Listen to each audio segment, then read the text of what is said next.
Not suffering in silence, but suffering in isolation. A consistent downward force.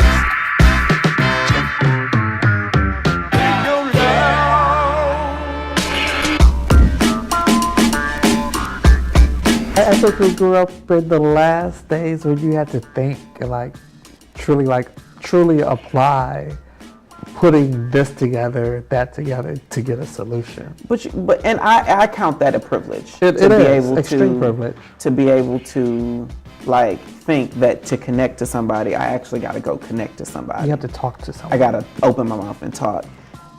But the lives that we lead culturally, not just gay people, but people in general, are so individual now. Having a close-knit community around, a community of support, is privilege.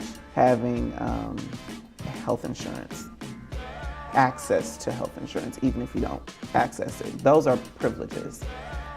But I think that level of privilege to create undetectables or to create people who are successfully living with HIV, it feels like it creates this dichotomy. Either you're like the good kind, where you're undetectable and taking care of yourself, or you're the bad kind.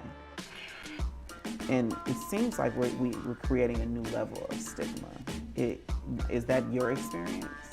I would say no. And I think that is really a lot of the work that I have the ultimate privilege in doing with an organization that myself and two other colleagues created, Thrive SS, transforming HIV resentment into victory everlasting support services. And again, I think the conversation truly is centered in health.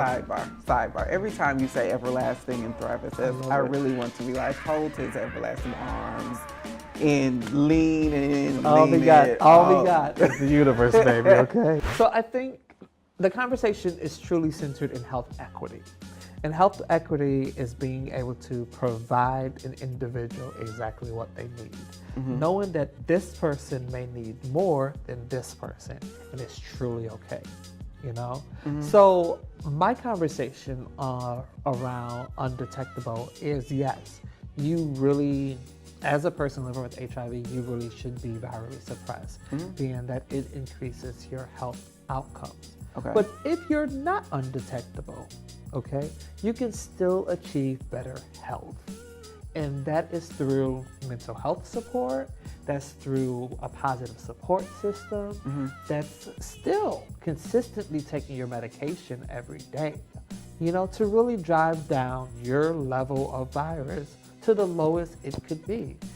You don't have to be under 20 copies.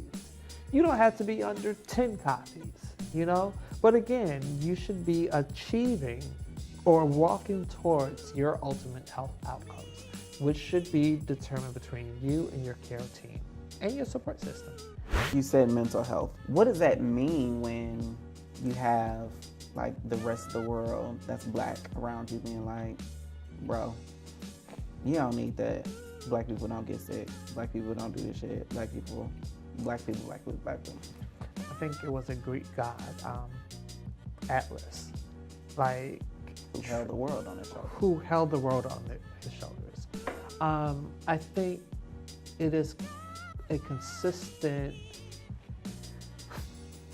downward force being placed on you, unrelentless, you know? And I really think we really have to create better ways to discuss it. I think the easiest thing that describes it is like when you're updating your phone and you have the terms of conditions and you really just don't read it, you just go to the bottom and say, I accept. I think that's what happens when people learn their HIV status. Really? I've never heard it that way. I accept. And as you go on, I think you come into more of what does that accepting is.